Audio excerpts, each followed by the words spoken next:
నమస్తే, నేను మిర్ద్రో. మీరు చూస్తున్నారు ఏమా న్యూస్. మాజీ ఎల్ఎల్సీ డైరెక్టర్ గడ్డం నారాయణ రెడ్డితో పాటు సుమారు 2000 జనంతో టీడీపీని వీడి వైసీపీ తీర్థం. కర్నూలు జిల్లా ఎమ్మిగనూరు నియోజకవర్గం నందవరం మండలం జనంలో ఉన్న జగన్ పథకాలకు మెచ్చి ప్రజలు జగన్ వైపు చూస్తుంటే కొన్ని పార్టీలు కూటమి కుట్రలతో ఎన్నికలలో పోటీకి దిగాయి.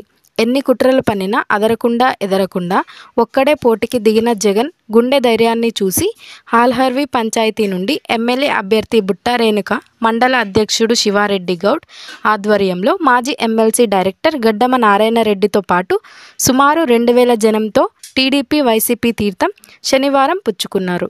ఈ సందర్భంగా వారు మాట్లాడుతూ రేపు జరగబోయే పెత్తందారు వర్గానికి జరిగే ఎన్నికలలో రాష్ట్రంలో మరో సీఎం జగన్మోహన్ రెడ్డి ఎమ్మిగనూరు నియోజకవర్గం నుండి బుట్టా రేణుకమ్మ అత్యధిక మెజార్టీతో గెలిపించుకుని అధిక పట్టం కట్టాలన్నారు. అంతేకాకుండా కరోనా కష్టకాలం కూడా ప్రజలకు సంక్షేమ పథకాల ద్వారానే లభించేర్చున్న ఘనత జగన్మోహన్ రెడ్డికి దక్కుతుందని హర్షం వ్యక్తం చేశారు. ఈ కార్యక్రమంలో బుట్టా శివ, వైసీపీ మండల అధ్యక్షులు శివారెడ్డి గౌడ్, హాలహర్వి సీనియర్ నాయకులు కేఆర్ రామకోటేశ్వర్ రెడ్డి, వైసీపీ మండల ప్రధాన కార్యదర్శి పేట శ్రీనివాస్ రెడ్డి, హాలహర్వి పంచాయతీ నాయకులు తదితరులు పాల్గొన్నారు. A9 మా న్యూస్ నందవరం రిపోర్టర్ అరుణ.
ఈ వీడియో గనక మీకు నచ్చినట్లయితే వీడియోని లైక్ చేసి మన ఛానల్ని సబ్స్క్రైబ్ చేసుకోండి.